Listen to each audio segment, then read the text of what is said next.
की तरफ ताक है, ताक में कुरान है। अब उसके दिमाग में आया कि करें तो क्या करें।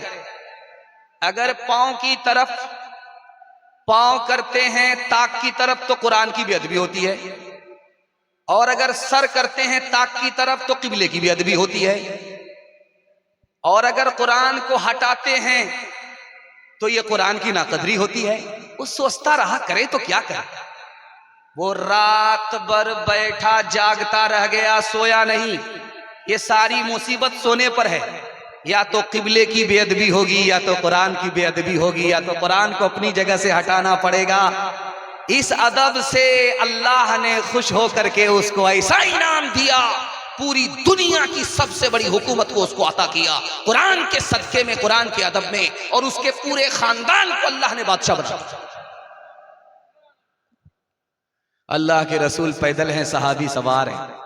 पूछा कि या रसूल अल्लाह, आप आका होकर के पैदल क्यों चल रहे हैं? मैं गुलाम होकर के सवार हूं। तो अल्लाह के रसूल ने फरमाया, मैंने तुम्हें सवार किया है इसलिए, और मैं तुम्हारे वास्ते पैदल चल रहा हूं इसलिए, तुम्हारे एहतराम में मैं पैदल इसलिए चल रहा हूं कि तुम हाफिज कुरान हो, तुम्हारे सीने में अल्लाह का कुरान है, इसलिए अल्लाह का नबी तुम्हारे एहतराम में पैदल चल रहा है। सुभान अल्लाह।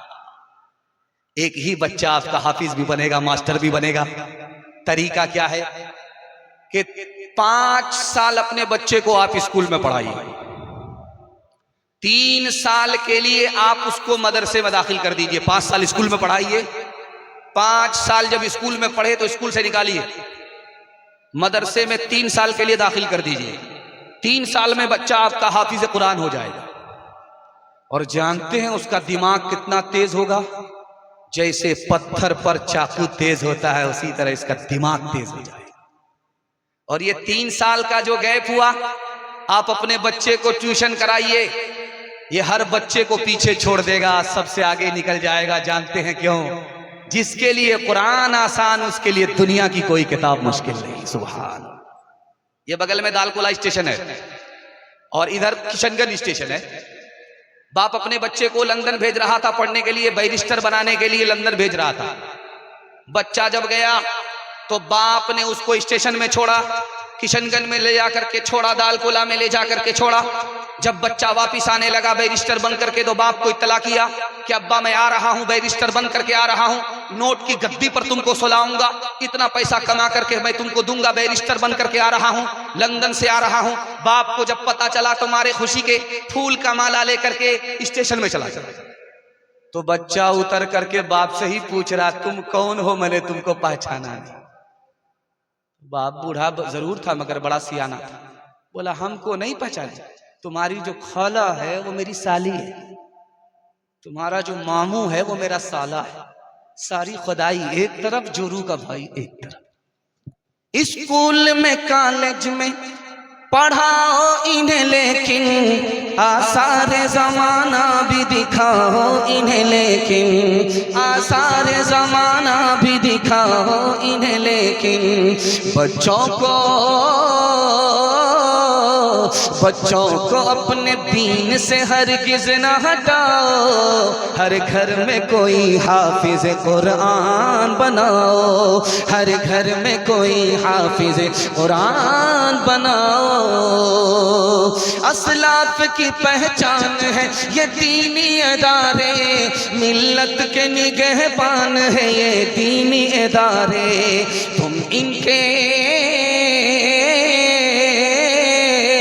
तुम इनके तहफ़्फ़ुज़ के लिए जान लुटाओ। हर घर में कोई हाफिज कुरान बनाओ, हर घर में कोई हाफिज कुरान बनाओ।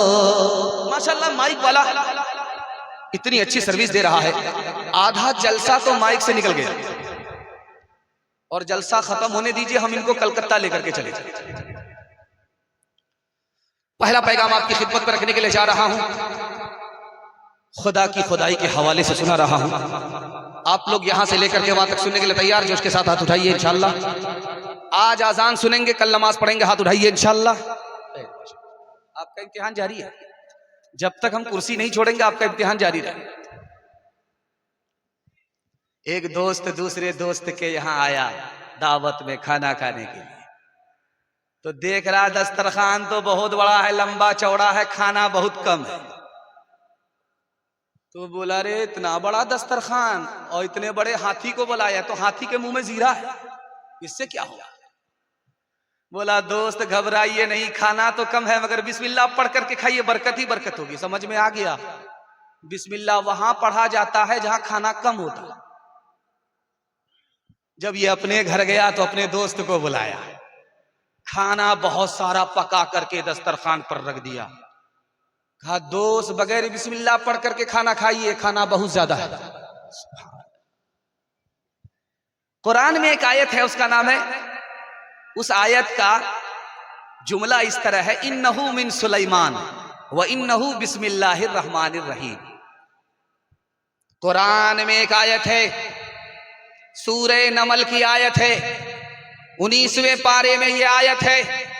इस आयत में 2 जुमले हैं, इन्नहु मिन सुलैमान, दूसरा जुमला है इन्नहु मिन सुलैमान व इन्नहु बिस्मिल्लाहिर रहमानिर रहीम। गौर कीजिए कि इस आयत में पहले सुलैमान का नाम आ रहा है, उसके बाद अल्लाह का नाम आ रहा है, और ये आयत लिख करके भेजा जा रहा है यमन में। एक औरत को भेजा गया, उस औरत का नाम बिल्कीस है, वो भी मुसलमान नहीं है, वो खुदा परस्त नहीं है, खत लिख करके भेजा जा रहा है। सबसे पहले इन्नहु मिन सुलैमान है, उसके बाद इन्नहु बिस्मिल्लाहिर रहमानिर रहीम है। अल्लाह का नाम बाद में है, सुलेमान अलैहिस्सलाम का नाम पहले है। कुर्बान जाइए सुलेमान अलैहिस्सलाम के अदब पर। खुदा का अदब अल्लाह सुलेमान से हम सबको अता फरमाए। सुलेमान अलैहिस्सलाम ने जब लिफाफा बांधा तो सुलेमान अलैहिस्सलाम का नाम खत के ऊपर आ गया और अल्लाह का नाम खत के नीचे चला गया। सुलेमान अलैहिस्सलाम से पूछा गया, हजरत आप तो पैगंबर हैं, खुदा का अदब बहुत करते हैं, लेकिन आपने अपना